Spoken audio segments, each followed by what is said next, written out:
네, 안녕하세요. 오늘 이 시간에는 네이버 로직에 대해서 살펴보는 시간 갖도록 하겠습니다. 먼저 오늘 알아볼 로직은 바로 C랭크와 다이아 로직인데요. 먼저 C랭크부터 하나하나씩 알려드리도록 하겠습니다. 먼저 C랭크란 이 C랭크 로직을 설명하게 되면 특정 관심사에 대해서 얼마나 깊이 있는 콘텐츠를 생산하는가 가에 대한 것을 다루는 알고리즘이라고 보면 될 것 같습니다. 먼저 문서보다는 그 다음에 해당 문서를 작성하는 출처인의 신뢰도를 평가하는 기준이라고 보시면 되겠습니다. 일단 제가 바로 네이버에서 알려주고 있는 일단 C랭크에 대해서 좀 살펴봤는데요. 여기에 보시면 기본적으로 어떤 문서가 위로 상위로 올라오는지 살펴볼 수 있는 내용들이 나와 있습니다. 예제를 들어다 보면 C랭크 전에 사용했던 이런 알고리즘은 여기에 한의원처럼 수익을 내려고 하는 업체들, 산후 다이어트 이런 업체들이 올라왔다고 하면 C랭크 적용한 이후에는 산후 다이어트와 관련된 블로그 글을 작성하는 출처가 좀 신뢰도가 있는 그런 업체의 블로그가 좀 더 위로 올라올 수 있다. 여러분들이 쉽게 찾아볼 수 있는 것이 바로 여행입니다.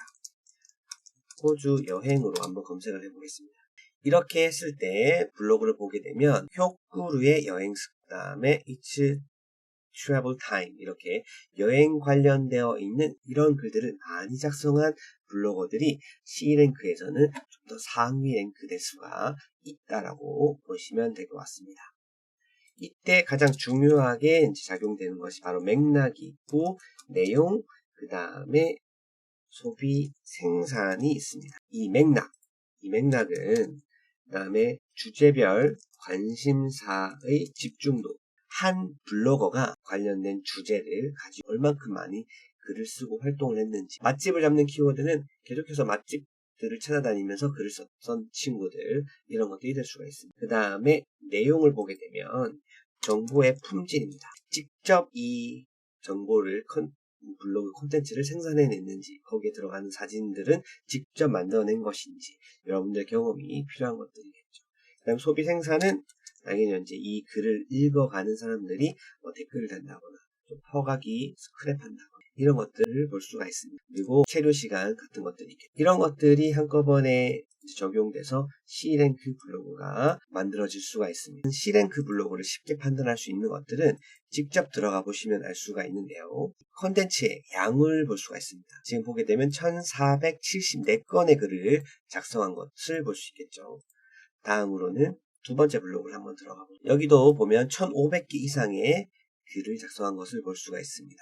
즉, 이 C랭크 블로그라고 하는 것들은 그 관련된 분야의 한 가지 주제를 가지고 계속해서 컨텐츠를 만들어낸 친구들이 글을 썼을 때 좀 더 신뢰도가 있어서 상위 랭크 될 수가 있다라고 보시면 좋을 것 같습니다. 그 다음으로 우리가 알아야 될 로직이 다이아 로직이죠.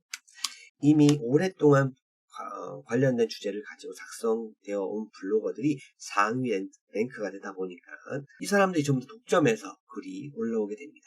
이렇게 되면 지금 시작하는 블로거들이 블로그 글이 좋다고 하더라도 노출이 되지 않기 때문에 좀 더 좋은 컨텐츠가 위로 올라올 수 있는 방법을 이제 알고리즘을 새롭게 만든 것이죠. 이때 봤을 때는 일단 다이아 로직을 좀 설명하자고 하면 C랭크를 보완하기 위해서 만들어졌고, 그리고 경험이나 그 다음에 정보성을 가지고 글을 작성한 문서에 대해서 좀 더 상위 랭크가 될 수 있게끔 해주겠다.